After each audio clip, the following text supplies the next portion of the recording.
नमस्कार दोस्तों। आज है 15 जुलाई 2026। एपिसोड 13वां मैं आपका स्वागत करता हूं। और इसके तहत आज के सुविचार: मंजिल मिले या ना मिले, मजा तो सफर का है। मंजिल मिले या ना मिले, मजा तो सफर का है। असली लड़ाई वही जीता, असली लड़ाई वही जीता जो अंतिम समय तक रुका है, जो अंतिम समय तक रुका है। और इसी सुविचार के बाद हम आज की खबर देखते हैं। भारत एवं जापान के बीच 8वीं रक्षा वार्ता अभी आयोजित की गई टोक्यो में। यह रक्षा वार्ता टोक्यो में आयोजित की गई, जो भारत की तरफ से रक्षा सचिव राजेश कुमार सिंह एवं जापान की तरफ से उप मंत्री कोनो कोजी के द्वारा यह बैठक संपन्न की गई।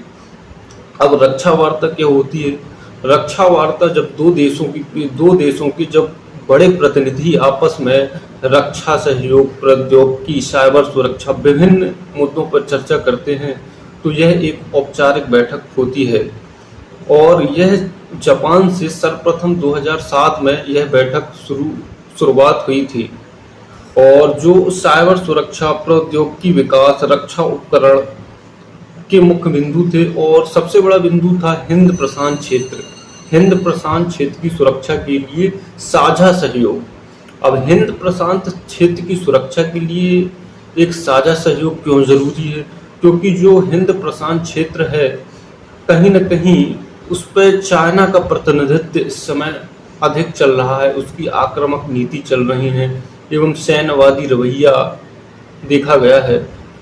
तो जैसे दक्षिण चीन सागर विवाद चल रहा है, जैसे कि हम जानते हैं, तो उससे चाइना 9 डैश लाइन के नाम से कहकर 90% हिस्सा दक्षिण चीन सागर का अपना बताता है। तो कहीं ना कहीं दक्षिण चीन सागर का महत्व इसलिए हो जाता है क्योंकि भारत का 55% जो व्यापार होता है उसी मार्ग से होता है और आवाजाही उसी मार्ग से होती है। और 2016 में जापान ने अपना रुख तैयार कर दिया है कि चीन की यह रवैये, चीन का जो यह मतलब कहना है 9 डैश लाइन पर जो 90% हिस्सा काल्पनिक रेखा के माध्यम से उसका हो जाता है, तो कहीं न कहीं जापान ने भी उसको नकारा है।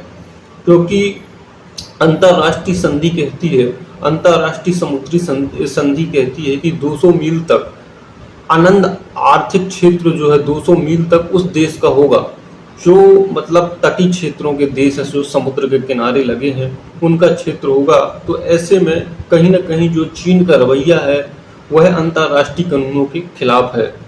तो अब ये रक्षा वार्ता जो आयोजित हुई है, तो कहीं ना कहीं इसमें यह मुद्दा उठाया गया है जो कि आने वाले भविष्य में भारत और जापान के बीच एकजुटता से हिंद प्रशांत क्षेत्र में एक नई शक्ति उभरकर सामने आएगी। अगली खबर है, भारत यूएनसी की अस्थायी सदस्यता की पेश की दावेदारी। अब संयुक्त राष्ट्र के 6 अंग होते हैं, संयुक्त राष्ट्र के 6 अंग होते हैं, जिसमें से यूएनसी संयुक्त राष्ट्र सुरक्षा परिषद प्रमुख अंग होता है, जिसका काम होता है कि अंतर्राष्ट्रीय शांति एवं सुरक्षा का कार्य होता है। अब संयुक्त राष्ट्र एकमात्र निकाय है। संयुक्त राष्ट्र का यह एकमात्र निकाय है जिसका निर्णय सभी सदस्य देशों पर बाध्यकारी होता है। और संयुक्त राष्ट्र के यूएनसी के 15 सदस्य होते हैं, जिसमें से 5 स्थायी सदस्य होते हैं, 10 अस्थायी सदस्य होते हैं। तो 5 स्थायी सदस्यों में जैसे अमेरिका है, रूस है, चीन है और यूनाइटेड किंगडम है। और 10 अस्थायी सदस्य होते हैं। अब अस्थायी सदस्यों का 2 वर्ष का कार्यकाल होता है, इनकी सीटें बदलती रहती हैं। और 5 जो स्थायी सदस्य हैं वो हमेशा स्थायी रहते हैं। उन्हें जो हटाना होता है, तो जब 5 देशों की अनुमति होगी तब किसी को हटाया जा सकता है। और इसका एक संयुक्त राष्ट्र का एक चार्टर होता है। तो यह एक कठिन काम है, लेकिन अस्थायी सदस्य बना जा सकता है। जो क्षेत्रीय समूह होते हैं, पूरे विश्व में 5 क्षेत्रीय समूह में बांटा गया है, जो कि वह गुप्त मतदान करते हैं और 2/3 अगर जिसे प्राप्त हो गया मतदान के जरिए तो वह अस्थायी सदस्य बन जाता है। तो इसी क्रम में हमारे भारत के विदेश मंत्री एस जयशंकर प्रसाद ने संयुक्त राष्ट्र के महासचिव एंटोनियो गुटेरेस से मुलाकात की है और संयुक्त राष्ट्र के अस्थायी सदस्य के तौर पर भारत बनना चाहता है इस पर। और इसकी सदस्यता अगर भारत लेता है तो सुरक्षित, शांतिपूर्ण, समान विश्व का निर्माण कर सकता है और प्रौद्योगिकी तकनीकों का हस्तांतरण ले सकता है और भी चीजें हो सकती हैं। कहीं कम कहीं झूम के बरसे बादल। मानसून पूरे भारत को कवर कर चुका है।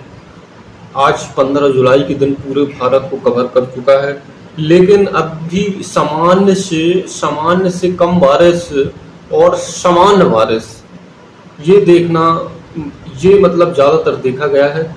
और जैसे कि सामान्य से कम बारिश यूपी, बिहार, छत्तीसगढ़, गुजरात में हुई और कहीं समान स्तर पर बारिश जैसे मध्य प्रदेश, राजस्थान, महाराष्ट्र, हिमाचल प्रदेश में हुई, जो कि कहीं न कहीं एल नीनो का प्रभाव देखा जा सकता है। और एल नीनो हम विगत क्लासों में पढ़ चुके हैं, यह प्रशांत महासागरीय जलधारा है और जिसके हिसाब से मौसम, जलवायु, इस सब चीज़ों का निर्धारण होता है, जो कि अभी उसका प्रकोप हमारे भारत में चल रहा है। और इसके अलावा ऑस्ट्रेलिया, इंडोनेशिया में भी इसी का प्रभाव चल रहा है। तो कहीं न कहीं हमारा कृषि, पशुपालन और उद्योग इससे कहीं न कहीं प्रभावित होगा और जो जल संकट है वह दोबारा उत्पन्न हो सकता है। जय हिंद, जय भारत। आज के मिलते हैं कल अगले एपिसोड में।